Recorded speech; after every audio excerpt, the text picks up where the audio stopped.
Mails और females में जो हेयर लॉस होता है या जो बॉल्डनेस का प्रोग्रेशन होता है, क्या वो बिल्कुल एक जैसा होता है या अलग होता है? क्या उसके ट्रीटमेंट ऑप्शंस या जो ट्रीटमेंट के लिए जो अवेलेबल हैं टेक्निक्स वो सेम होती हैं या अलग होती हैं? या फिर जो ट्रीटमेंट अप्रोच है वो कितना मैटर करती है मेल्स में हेयर लॉस को हैंडल करने में और फीमेल्स के हेयर लॉस को हैंडल करने में? मेल्स और फीमेल्स दोनों में एंड्रोजेनिक एलोपेशिया होता है, लेकिन जो पैटर्न है हेयर लॉस का, हेयर फॉल का, वो दोनों में डिफरेंट होता है। मेल्स के अंदर फ्रंटल हेयर लाइन रिसीड करती है और टेम्पोरल हेयर लाइन रिसीड करके ग्रेजुअली प्रोग्रेस करके बॉल्डनेस आती है, जबकि फीमेल्स के अंदर मोस्ट ऑफ द टाइम्स जो हेयर लॉस होता है वो pattern diffuse pattern hair loss होता है और पूरा स्कैल्प पे, जो टॉप का और फ्रंट का स्कैल्प है, उस पर रिड्यूस डेंसिटी होती है because of hair fall. So males में जो हेयर लॉस होता है या बॉल्डनेस का प्रोग्रेशन होता है, उसका कॉज होता है DHT, एंड्रोजेनिक एलोपेशिया का जो मेन कॉज होता है सेंसिटिविटी टू DHT, जो कि अटैच करता है हेयर की रूट पे और उसको ग्रेजुअली डैमेज कर देता है मिनिएचराइजेशन प्रोसेस से। सो मेल्स में जो प्रोग्रेशन रहता है हेयर लॉस का, हेयर फॉल का, वो फ्रंट से शुरू होता है मोस्ट ऑफ द टाइम्स और रिसीडिंग हेयर लाइन और M पैटर्न में वो डीप होता जाता है और उसका ट्रीटमेंट भी जो होता है वो अप्रोच बिल्कुल अलग होता है अगर हम फीमेल पैटर्न हेयर लॉस से उसको डिफ्रेंशिएट करें तो। सी मेल्स के अंदर जो बॉल्डनेस है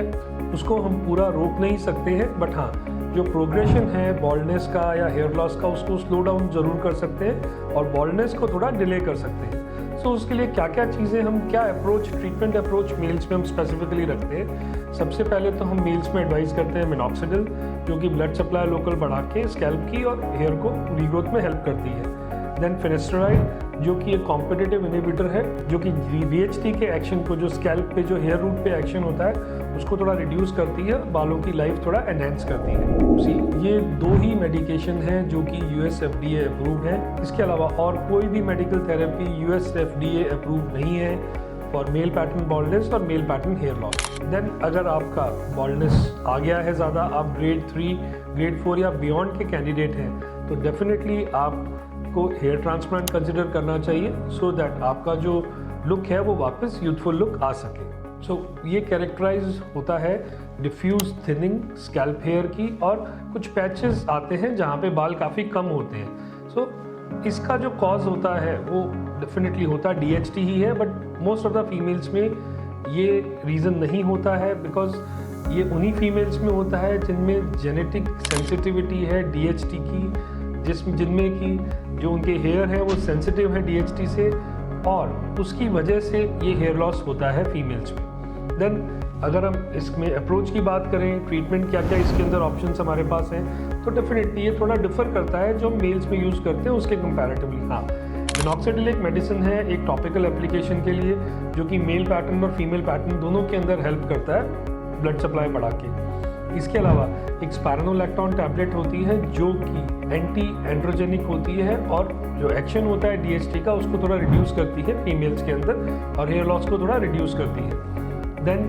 फीमेल्स में लेज़र थेरेपी हेयर रीग्रोथ के लिए बहुत हेल्पफुल होती है, क्योंकि जिस तरह का डिफ्यूज पैटर्न हेयर लॉस होता है वो लेज़र लाइट से स्टिमुलेट होकर हेयर रीग्रोथ में भी काफ़ी हेल्प करता है। देन अगर हेयर लाइन काफ़ी रिसीड कर गई है फीमेल्स में, या काफ़ी ज़्यादा पैचेस आ गए हैं, या जो फीमेल्स में एंड्रोजेनिक एलोपेशिया होता है उसमें, उन केसेस में hair transplant is the best solution, जिससे कि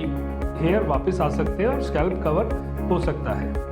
ये जो एंड्रोजेनिक एलोपेशिया होता है मेल्स और फीमेल्स, काफ़ी दोनों जेंडर्स में साइकोलॉजिकल नेगेटिव इम्पैक्ट देता है, low on confidence, then low self esteem, then थोड़ा लोग सोशलाइज कम करते हैं इन सब चीज़ों की वजह से। सो अगर आप प्रॉपर टाइम पे ट्रीटमेंट लें, प्रॉपर गाइडेंस के अंदर ट्रीटमेंट लें, तो काफ़ी चांसेस रहते हैं अच्छी रिकवरी के। टू समराइज, मेल्स के अंदर और फीमेल्स के अंदर एंड्रोजेनिक एलोपेशिया होता है, लेकिन दोनों में ट्रीटमेंट की अप्रोच डिफरेंट होती है, मेडिकेशन डिफरेंट होता है, टेक्नोलॉजीज डिफरेंट होती हैं। मेल्स में जो पर्पस होता है मेडिकल मैनेजमेंट का वो होता है to slow down the progression और हेयर फॉल को रिड्यूस करना, एंड फीमेल्स के अंदर पर्पस होता है हेयर रीग्रोथ कराना और स्कैल्प को वापस जैसे बाल पहले थे उस स्टेज तक लेके जाना।